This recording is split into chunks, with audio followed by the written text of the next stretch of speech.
ইব্রাহিম আলাইহিস সালাম ওই প্যালেস্টাইনে থাকতেন, আর এই যে এইখানে মক্কায় তার একজন স্ত্রী হাজারা আলাইহিস সালাম, ওইখানে একজন স্ত্রী সারা আলাইহিস সালাম। মনে আছে ঘটনা? আচ্ছা, তিনি আসলেন বাসায়, দরজায় নক করছেন যে বাসায় কে আছে। দরজার পিছন থেকে বলা হচ্ছে যে আমি। তিনি বলছেন ইসমাইল কোথায়? তখন আওয়াজ আসছে ইসমাইল শিকার করতে গেছে। তারপরে তাকে বলা হচ্ছে তোমরা কেমন আছো, স্বামী স্ত্রী তোমরা কেমন আছো? তো স্ত্রী জবাব দিচ্ছে আমরা ভালো নাই, আমাদের ঘরে অনেক অভাব, আমাদের অনেকের স্ত্রীর মতো আছে না এরকম। সারা জীবন করে যাবেন, একটা কথাই শুনবেন শেষ বয়সে গিয়ে, জীবনে কিছুই পাইলাম না তোমার কাছে। নিজের মাথার ঘাম পায়ে ফেলে করতেই থাকবেন, করতেই থাকবেন, করতেই থাকবেন, করতেই থাকবেন, কিন্তু আপনি শুনতেই থাকবেন, শুনতেই থাকবেন, কিছুই করলাম না, কিছুই পাইলাম না, কিছুই পাইলাম। অমুক ভাবি কত ভালো আছে, অমুক কত ভালো আছে, অমুকের এত আছে, অমুকের তত আছে। সুবহানাল্লাহ। এটা আমাদেরই দোষ, কারণ বিয়ে করার সময় যারা দিনদারিতা না দেখে শ্বশুরের সম্পত্তি দেখবেন, সৌন্দর্যকে বেশি প্রাধান্য দিবেন, নিজের হারাম প্রেমকে বেশি প্রাধান্য দিবেন, নিজের ওই বংশমর্যাদা ইত্যাদি ইত্যাদিকে বেশি প্রাধান্য দিবেন, তখন তো আফসোস করতেই হবে, কিছু করার নাই। এই জন্যই তো নবী সাল্লাল্লাহু আলাইহি ওয়াসাল্লাম বলেছেন যে দিনদার স্ত্রীদেরকে দেখে বিয়ে করো, যার মধ্যে দিনের বুঝ আছে, জ্ঞান আছে, একে দেখে বিয়ে করো। তবে এখানেও একটা বিষয় আপনাকে সতর্ক করতে চাই যে প্রত্যেকটা বোরখার পিছনেই সঠিক দিনদারিতা থাকে না। অতএব এটা দেখেও ধোঁকা খাওয়ার কিছু নাই। দিনদারিতা আল্লাহর সাথে বান্দার মনের ব্যাপার। দিনের বেসিক কিছু প্রশ্নের মাধ্যমে আপনি তার উত্তর পেতে পারেন, দিনের বেসিক কিছু বুঝ আচরণ দেখে আপনি তার উত্তর পেতে পারেন, তার তাকওয়া দেখে আপনি উত্তর পেতে পারেন। একজন আমিরুল মুমিনিন খলিফা, তিনি রাত্রেবেলা জনগণের অভাব অনটন দেখেন। একদিন দেখতে দেখতে রাতে ক্লান্ত হয়ে পড়লেন, একটা দেয়ালের আড়ালে তিনি দাঁড়িয়ে বিশ্রাম নিচ্ছেন, বসে পড়েছেন। দেয়ালের পিছন থেকে তিনি আওয়াজ শুনছেন, মা আর মেয়ে কথাবার্তা বলছে। মা বলছে দুধে পানি মিশাও, আর মেয়ে বলছে যে ইত্তাকিল্লাহ, হে মা, আল্লাহকে ভয় করো। তার মা বলছে এখানে তো ওমর নাই, ওমরের প্রশাসন নাই, ভয়ের কি আছে, মিশাও, পানি মিশাও। তখন এই মেয়ে বলছে ওমর নাই তো কি হয়েছে, ওমর রব আল্লাহ তো জীবিত আছেন, তিনি দেখছেন। ওমর রাদিয়াল্লাহু আনহু পরের দিন ওই বাড়িটা মার্ক করে রাখলেন রাত্রেবেলা। পরের দিন তার ছেলেকে নিয়ে আসছেন এই বাসায়, এসে মেয়ে দেখাচ্ছেন, এই মেয়ে পছন্দ হয় কিনা দেখো। মেয়ে পছন্দ হয়ে গেছে।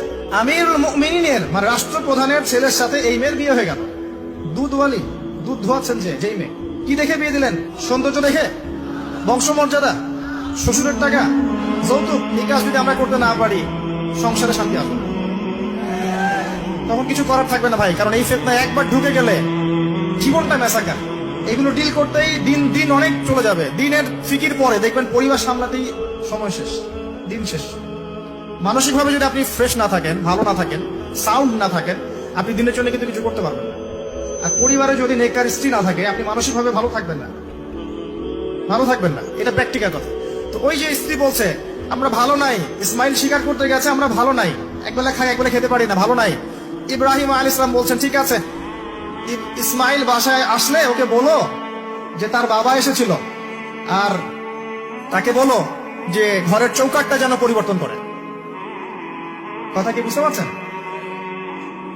ইসমাইল আলাইহিস সালাম আসলেন, একজন বৃদ্ধা লোক এসেছিল বাসায়, তোমার বাবা পরিচয় দিয়েছে। কি বলেছে? বলেছে যে ঘরের দরজা যেন পরিবর্তন করে। তখন তিনি বলছেন তুমি কি এমন বলেছিলে যার কারণে এই কথাটা বলেছে? তো তিনি বলছেন আমি বলেছি আমরা ভালো নাই, আমরা অভাবে আছি, তুমি শিকারে গেছো ইত্যাদি। তখন তিনি বলছেন তুমি ভুল করেছো। তিনি আমার বাবা ছিলেন, তিনি একজন নবী, তিনি ইনডাইরেক্টলি আমাকে বলেছেন আমি যেন তোমাকে তালাক দেই। এক কথায় তালাক হতে পারে? দিনদারিতা না থাকলে তালাক দেওয়া যায়। যদি ধৈর্য ধরতে ধরতে ধরতে ধরতে আপনি অতিষ্ঠ হয়ে যান, দিনের ব্যাপারে আর কম্প্রোমাইজ করতে পারেন না, সেক্ষেত্রে তালাক একটা অপশন আছে। এটা খারাপ নয়, যদিও এটা মন্দের ভালো একটা অপশন, কিন্তু সবর করতে উৎসাহিত করা হয়েছে। সবর করতে করতে করতে করতে যদি ভিতরটা পরিবর্তন না হয়, এরকম আল্লাহর প্রতি অকৃতজ্ঞ মানুষকে নিয়ে আপনি সারা জীবন চলতে পারবেন না। দিনের পথে চলতে গিয়ে যারা প্রতিবন্ধকতা স্বীকার করে, তাদেরকে নিয়ে আপনি আল্লাহর পথে দাওয়াত এবং মুজাহাদার মেহনত করতে পারবেন না। এই জায়গায় গিয়ে অনেক সময় এক্সট্রিম ডিসিশন নিতে হতে পারে। এটা ইসলাম কিন্তু অপশন রেখেছে আপনার জন্য, আমি উৎসাহিত করছি না, অপশন রেখেছে। এরপরে আবার তিনি আসলেন অনেক বছর পর, এসে আবার নক করলেন যে আসসালামু আলাইকুম। ওয়ালাইকুম সালাম। ইসমাইল কোথায়? শিকার করতে গেছে। তোমরা কেমন আছো? আলহামদুলিল্লাহ আমরা অনেক ভালো আছি। ঠিক আছে, ইসমাইল বাসায় আসলে তাকে বলো ঘরের চৌকাটটা যেন যত্ন করে আদর করে মহব্বত করে রাখে। কথা বুঝতে পারছেন? এবার ইসমাইল আলাইহিস সালাম আসলেন বাসায়, তার স্ত্রী জিজ্ঞাসা করছে, একজন বৃদ্ধা এসেছিলেন, তোমার বাবা পরিচয় দিয়েছেন। কি বলেছে? বলেছে তো আমি যেন ঘরের চৌকাটটা তুমি যেন অটুট রাখো, বহাল রাখো। তুমি কি বলেছো? আমি বলেছি আমরা অনেক ভালো আছি। তখন তিনি বলছেন, আমার বাবা তোমাকে অনেক পছন্দ করেছেন, তোমাকে নিয়ে আমাকে সংসার করতে হবে।